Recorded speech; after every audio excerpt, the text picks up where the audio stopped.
শেখ আমি রুকুতে সুবহান রব্বিয়াল আজিম উচ্চারণ করতে পারি না। আল্লাহু আকবার। সুবহান রব্বিয়াল আজিম উচ্চারণ করতে পারি না বলছে। আল্লাহ তৌফিক দান করেন স্পষ্টভাবে। এখন আমি এর বদলে অন্য তাসবিহটা বলছেন সুবহান কুদ্দুসুন রব্বিল মালায়েকা বা রব্বুল মালায়েকা, রব্বিল না রব্বুল হবে, রব্বুল মালায়েকাতে ওর রূহ। এটা তো আরো মুশকিল, যে ওইটাই পারি, পড়তে পারবো, এটাই পড়তে পারবে। সুবহান কুদ্দুসুন রব্বুল মালায়েকাতে ওর রূহ এইটা পড়তে পারবে, কিন্তু সুবহান রব্বিয়াল আযীম পড়তে পারবে না। অসুবিধা নাই, দিন খুব সহজ। তো বলছেন যে তো আর হানাফি ইমাম অনেক তাড়াতাড়ি রুকু করে, তিনবার বলতে পারি না, মানে সুবহান কুদ্দুসুন রব্বুল মালায়েকাতে ওর রূহ তিনবার পড়তে মুক্তাদি এই ভাই পারছে না। যদি দুইবার মাত্র ওই তাসবিহ পড়ি তাহলে কি রুকু হবে? দুইবার না, শুধু একবার পড়লে হয়ে যাবে। এই মাসলা কিন্তু আমাদের দেশের অনেকেই জানে না, মনে করে তিনবার একবার মাস্ট, অবশ্যই একবার তাসবিহ করা রুকুতে সেজদাতে রুকুন ফরজ, একবার। তিনবার সর্বনিম্ন উত্তম, সুন্নাত সর্বনিম্ন উত্তম বললাম। আর তার বেশি যত বেশি পড়বেন সর্বোত্তম, যত বেশি পড়বেন তত উত্তম। মাসলা স্পষ্ট না? তাহলে তিনবার যেটা বলা হয় সেটা হচ্ছে নিম্ন মানের উত্তম। আপনি সর্বনিম্ন উত্তম কাজটা, ভালো কাজটাই করলেন, কিন্তু ফরজ আদায় কিসে হয়ে যাবে? সুবহান রব্বিয়াল আযীম, সুবহান রব্বিয়াল আলা, বা সুবহান কুদ্দুসুন রব্বুল মালায়েকাতি ওর রূহ, সুবহানাকা আল্লাহুম্মা রব্বানা ওয়া বিহামদিকা আল্লাহুম্মা আগফির। এখানে আরেকটি মাসলা বলে দিই, কারণ এই প্রশ্নগুলো আবার আরেকদিন আরেকভাবে আসবে।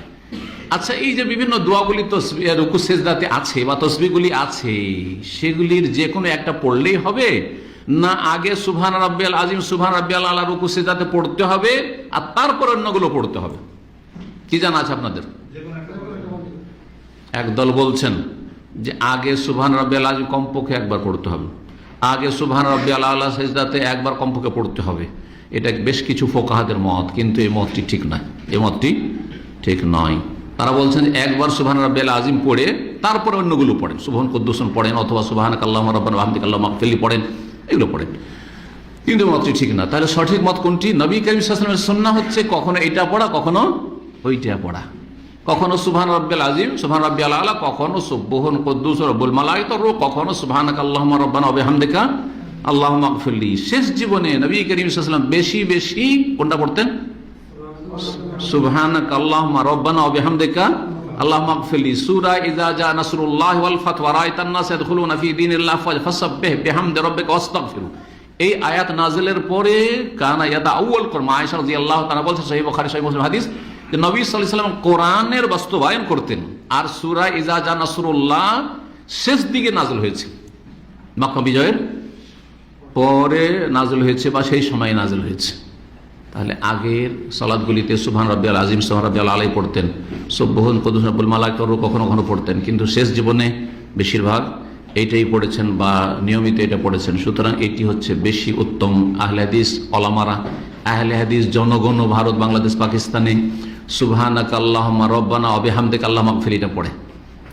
ছোটকালে প্রথম যখন আমাকে সালাতের তালিম দেয় আমার ওস্তাদ, আমার আব্বা রাহমাতুল্লাহি আলাইহি, রাহিমাহুল্লাহ তাআলা, আল্লাহ রহম করে, আল্লাহ জান্নাতুল ফিরদাউস উচ্চ স্থান দান করেন, তাদের সাথে আমাদেরকে একত্রিত করেন। তো আমাকে কিন্তু সুবহান রাব্বিয়াল আযীম সুবহান রাব্বিয়াল আলা শিখাননি, ভালো করে বলছি আপনাদেরকে। কি শিখেছেন? কারণ উনি যে আমলটা প্রচলিত ছিল সেটা শিখেছেন, কি? সুবহানাকা আল্লাহুম্মা রব্বানা ওয়া বিহামদিকা আল্লাহুম্মা আগফির। আর তারপরে পড়ে যখন হাদিস পড়লাম, দুয়ার বইগুলি পড়লাম, তখন এগুলো মুখস্থ করলাম। তারপরে যখন বেশি জানলাম তখন কখনো এটা আমল করি, কখনো এটা আমল করি, কখনো এটা আমল করি। বিশেষ করে সৌদি আরব আসার পরে দেখলাম যে হাম্বলি ইমাম খুব এক্সপ্রেস এরাও, অধিকাংশ হাম্বলি ইমামরাও হানাফিদের পরে, হানাফিদের মতো অত এক্সপ্রেস পারে না, ওদের সাথে কম্পিটিশন করে, কিন্তু এরাও খুব তাড়াতাড়ি পড়ে অনেকেই। যার ফলে এদের পিছনে সুবহানাকা আল্লাহুম্মা রব্বানা ওয়া বিহামদিকা আল্লাহুম্মা আগফির পড়লে কখনো একবার পড়তে পড়তেই মামলা খারিজ। তো যার ফলে সুবহান রাব্বিয়াল আলা সুবহান রাব্বিয়াল আলা সুবহান রাব্বিয়াল আলা সুবহান রাব্বিয়াল আযীম সুবহান রাব্বিয়াল সুবহান রাব্বিয়াল আযীম। জি, তো এই ছিল উত্তর।